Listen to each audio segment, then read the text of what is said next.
Shalom, selamat pagi Bapak Ibu Saudara yang dikasihi Tuhan Yesus Kristus. Selamat berjumpa kembali dalam renungan pada pagi hari ini. Doa dan harapan saya saudara semua ada dalam keadaan yang baik, sehat, penuh sukacita, dan berlimpah berkat Tuhan. Sebelum kita mendengarkan renungan firman Tuhan, mari kita berdoa.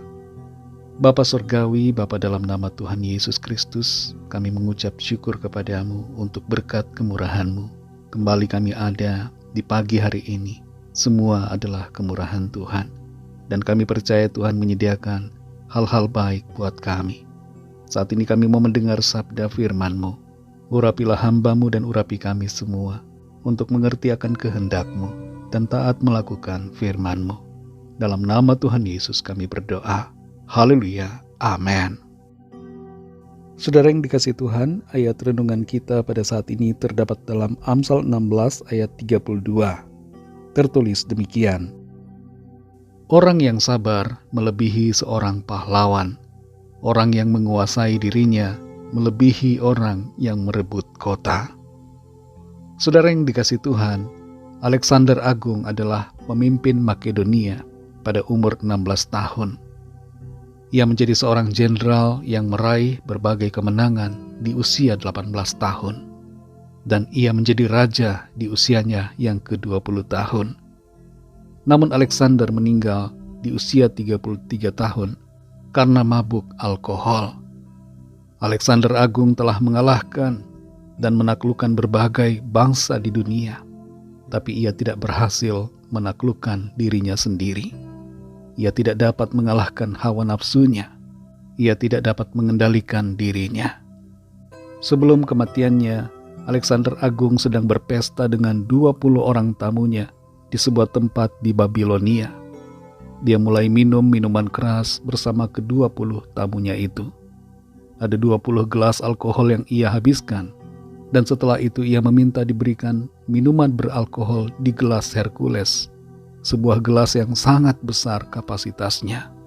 Ia meminum semuanya untuk menghormati temannya bernama Proteas.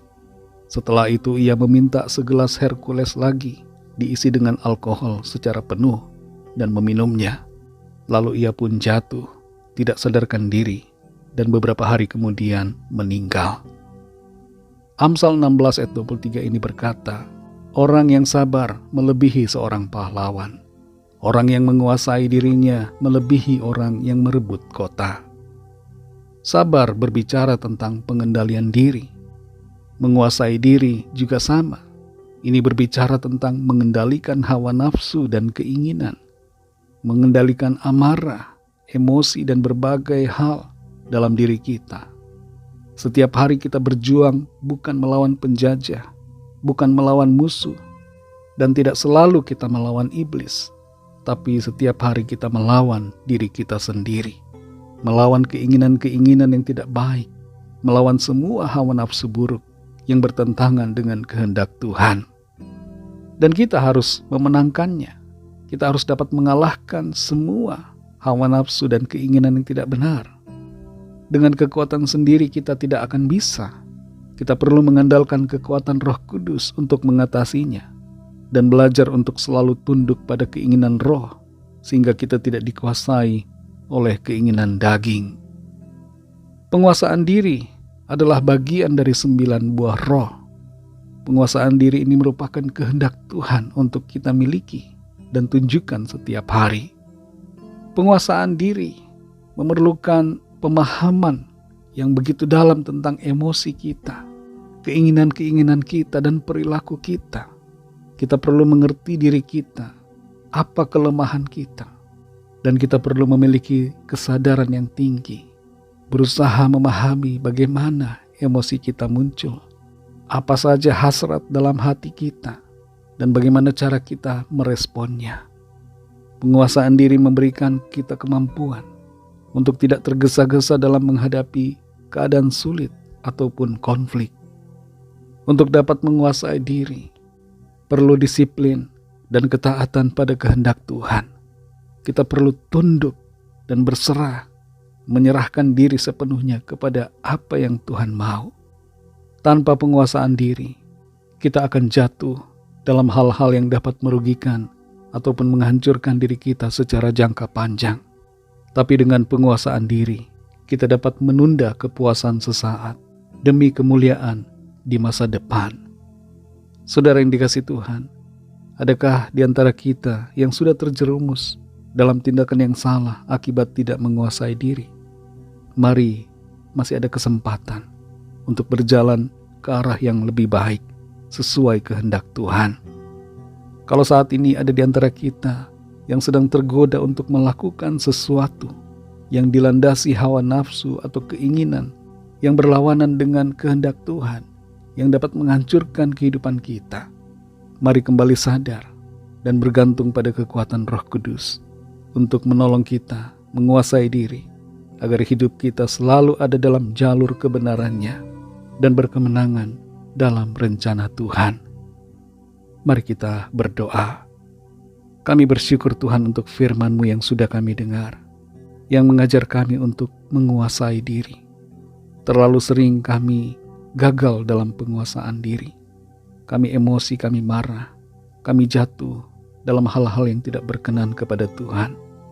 Tapi saat ini kami bersyukur untuk firman-Mu yang memberikan kami kekuatan dan jalan untuk kembali kepada kebenaran-Mu, hidup dalam penguasaan diri. Mampukan kami ya Roh Kudus untuk berjalan dalam Roh-Mu, bukan dalam kedagingan kami, bukan dalam keinginan-keinginan ataupun hawa nafsu kami. Lepaskan setiap kami saat ini yang terbelenggu, terikat dengan berbagai hawa nafsu dosa dan keinginan-keinginan yang tidak berkenan kepada Tuhan. Berikan kami kekuatan dan kuasa Tuhan untuk memampukan kami melangkah dalam kebenaran firman-Mu. Terima kasih Tuhan, jadikan kami semua pemenang-pemenang dalam segala keadaan. Berkatilah kami Tuhan di sepanjang hari ini, dalam segala tugas aktivitas kami. Pimpin kami dengan kuat kuasa-Mu, agar kami senantiasa menyenangkan hati-Mu, melakukan yang terbaik seturut kehendak-Mu. Setiap pergumulan dan persoalan kami bawa kepada-Mu.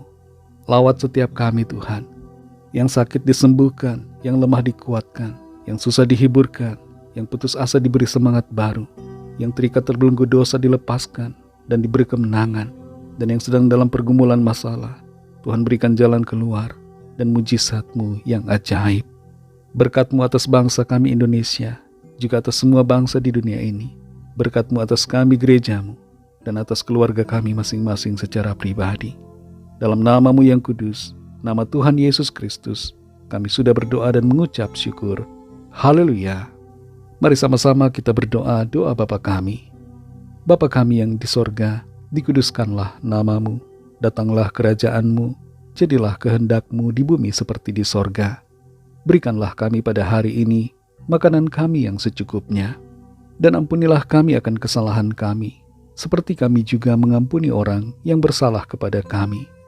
Dan janganlah membawa kami ke dalam pencobaan, tetapi lepaskanlah kami daripada yang jahat, karena Engkaulah yang punya kerajaan dan kuasa dan kemuliaan sampai selama-lamanya. Amin. Terimalah berkat Tuhan. Tuhan memberkati engkau dan melindungi engkau. Tuhan menyinari engkau dengan wajah-Nya dan memberikan kasih karunia.